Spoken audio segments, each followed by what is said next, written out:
Bonjour à tous et merci de me retrouver pour ce nouveau tutoriel.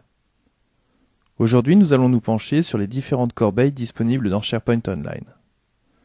Je suis sûr que certains d'entre vous ont déjà voulu supprimer un type de contenu sans y parvenir. Je m'explique. J'ai créé une liste Identification 2 basée sur un type de contenu personnel nommé ident.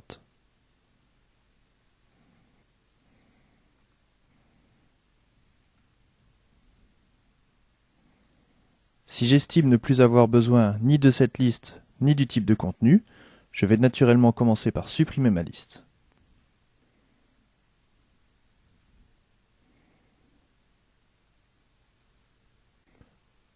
Ensuite, je vais aller dans les paramètres du site pour supprimer le type de contenu.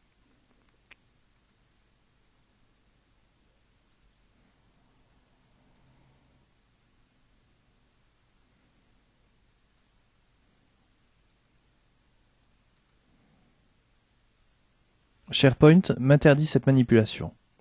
Pourtant, j'ai bien supprimé la liste utilisant le type de contenu, et je suis certain de ne plus avoir aucune liste utilisant le type de contenu ident. SharePoint m'interdit la suppression du type de contenu, simplement parce que pour lui, la liste existe toujours. Plus sur le site, c'est vrai, mais dans les corbeilles. Nous allons donc vider la corbeille de l'utilisateur final.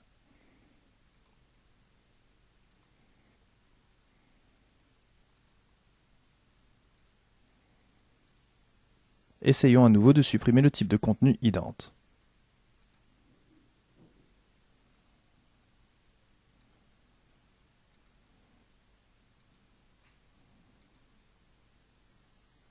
La suppression est toujours impossible. En fait, il existe une seconde corbeille, accessible uniquement par les administrateurs. Elle permet de gérer les corbeilles des utilisateurs finaux, et surtout, de récupérer un élément supprimé par l'utilisateur final, même si celui-ci a vidé sa corbeille. Toutefois, attention, les éléments de cette corbeille se suppriment dès qu'ils ont plus de 31 jours.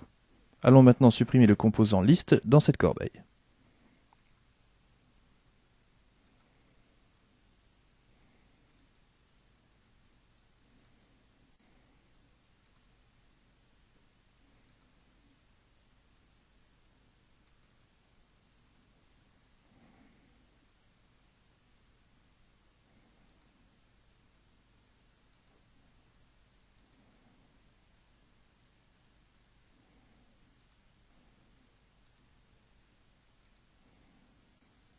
Maintenant, nous pouvons enfin supprimer le type de contenu.